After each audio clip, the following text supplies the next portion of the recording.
Kisah yang pertama pada tengah malam ini yang ingin saya sempurnakan adalah pengalaman yang dikirimkan kepada saya. Datangnya daripada Ita. Ita berkongsi pengalaman yang menyeramkan ini. Katanya Ita, beliau sewaktu dahulu ni semasa melahirkan anak yang pertama, hidupnya agak susah. Dahulunya sebelum berpisah dengan suami yang pertama, sekarang ini dah berumah tangga dengan suami yang kedua. Jadi hidup dengan suami pertama, anak yang pertama memang susah. Suaminya selalu keluar dan jarang balik ke rumah sejak dia melahirkan lagi. Jadi apa yang berlaku, katanya Ita, Casey, saya ni seorang suri rumah sepenuh masa. Dan saya ni pula seorang ibu yang baru melahirkan. Anak saya pasti perlukan susu. Saya tidak mempunyai susu badan yang mencukupi. Jadi terpaksa siapkan susu formulated milk lah untuk berikan kepada anak saya. Saya tidak ada wang. Saya tinggal dengan suami. Suami saya pula waktu itu memang tidak indahkan saya dan anak yang baru dilahirkan. Jadi saya terpaksa buat muka tebal. Saya akan kendung anak saya, kata beliau, dengan kain yang saya ikat. Saya akan jalan ke rumah orang Gisi waktu itu. Saya akan ketuk pintu. Nampak saja depan rumah ada ayat-ayat suci yang ditampal, yang digantung. Saya akan menghampiri rumah tersebut sebab saya yakin rumah itu rumah orang Melayu Islam. Bila sampai, orang buka pintu, kadang-kadang pintunya dah terbuka, saya akan beri salam. Orang akan datang. Saya akan tanya, "Kak, ada susu kak, saya nak kasih anak saya minum." Ramai kisi orang tolong. Malah saya minta susu, banyak yang lain saya dapat. Saya bersyukur. Tetapi itulah yang harus saya lakukan kisi, nak membesarkan anak saya yang sekarang ini dah pun masuk 14 tahun. Bayangkan pendengar ya, seorang ibu jalan keluar rumah mencari susu untuk anak. Pengalaman saya berlaku di salah sebuah blok di kawasan Bedok North. Waktu itu pukul 11 lebih malam. Anak saya ni menangis. Saya tinggal di kawasan itulah. Jadi oleh kerana di blok saya dah banyak jumpa orang minta bantuan, saya rasa segan. Saya jalan kaki jauh kisi, pergi ke beberapa blok jauh dari rumah saya. Naik ke blok tersebut 11 lebih malam, ramai dah tidur. Kalau saya ketuk, mesti orang akan marah. Jadi pendengar ya, saya mula di blok 500 lebih, saya katakan. Tak boleh sebut blok berapa.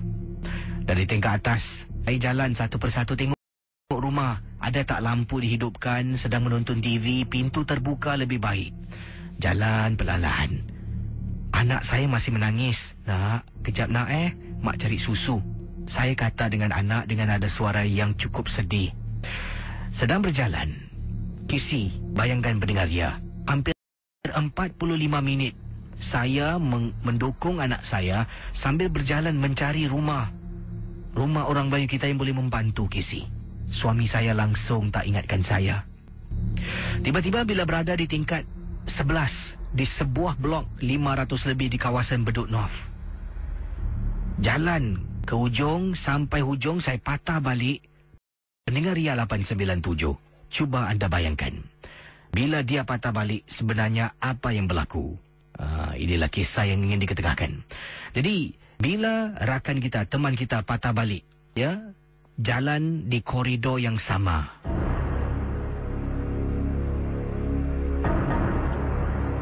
tiba-tiba rumah, salah satu unit rumah ni dalam memang tidak berpenghuni saya rasa. Semua dah tidur lah. Lampu gelap, semua gelap. Dekat tingkap, ada orang buka tingkap.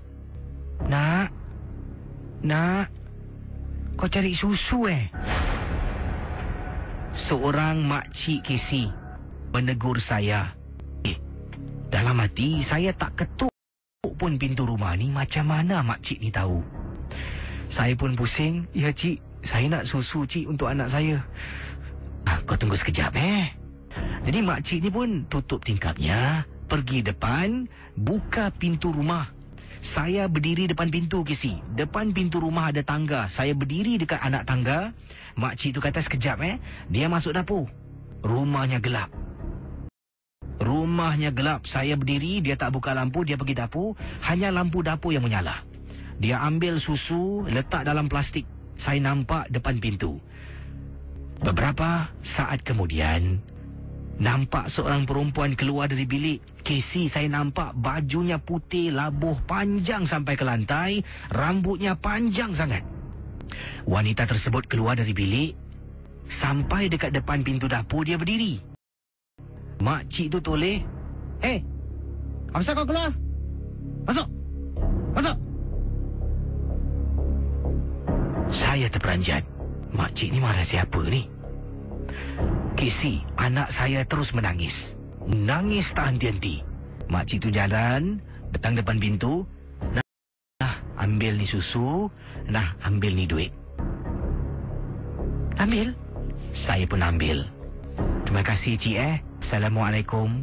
Makcik tu tidak jawab salam saya. Saya angkat susu dalam plastik dengan wang yang diberikan. Saya simpan, jalan Casey balik ke rumah. Bancu susu kasih anak minum. Pendengar Ria 897. Apa yang berlaku diceritakan. Untuk beberapa minggu, beberapa bulan, saya dapati setiap kali anak saya sakit, akan ada seorang lelaki tua duduk dekat ujung katil menemani anak saya. Saya nampak Casey, tapi tidak rasa takut, malah rasa simpati. Bayangkan pendengar, lama-kelamaan orang tua ni adalah sesuatu yang istimewa yang mendampingi anak saya. Siapa dia saya tidak pasti, jin, malaikat. Tapi sampai anak saya berusia 6 tahun, baru kelibat orang tua tersebut hilang. Sejak saya jumpa makcik tu yang berikan saya duit dan susu, ada saja kisi rezeki yang datang dari Allah. Mungkin dengan doa makcik tersebut, dengan kehadiran sesuatu yang tidak dikenali, telah pun membantu saya dengan anak saya. Sampai usia anak saya sekarang 14 tahun. Suami tidak tahu kisah ni. Anak pun tidak tahu saya dahulu pergi ke rumah-rumah minta susu Casey nak membesarkan dia. Terima kasih dan selamat tengah malam. Selamat Hari Raya Casey. Perkanan menjadi 12, itulah kisah daripada seorang pendengar. Dan kisah ini berlaku pada tahun kisah ini berlaku tahun bila? Kisah ini berlaku pada tahun 1980-an lah. Saya ketengahkan awal tadi kiriman email yang saya terima. 1980-an, seorang ibu, bayangkan, seorang suami tidak bertanggungjawab. Isteri kena keluar, pergi rumah ke rumah nak minta susu untuk anak. Jadi saya rasa pengorbanan seorang ibu tu tiada tandingannya lah. Hamil 9 bulan, melahirkan kita dengan rasa sakit yang teramat sangat. Bila kita dewasa ni, ingatlah, kenanglah jasa ibu. Kisah yang tadi, terima kasih. Jadi, adakah lelaki tua tu, setiap kali anaknya sakit, akan kelihatan seorang lelaki tua yang akan duduk bersama dengan anaknya sampai usia 6 tahun. Jadi sakit aja nampak orang tua ni. Sakit, orang tu ni datang. Jadi siapakah lelaki tua tu? Adakah ia merupakan penunggu ke, jin ke, ataupun malaikat, tak tahulah. Jadi anda yang dengar, anda nilaikannya sendiri. Saya kembali selepas ini.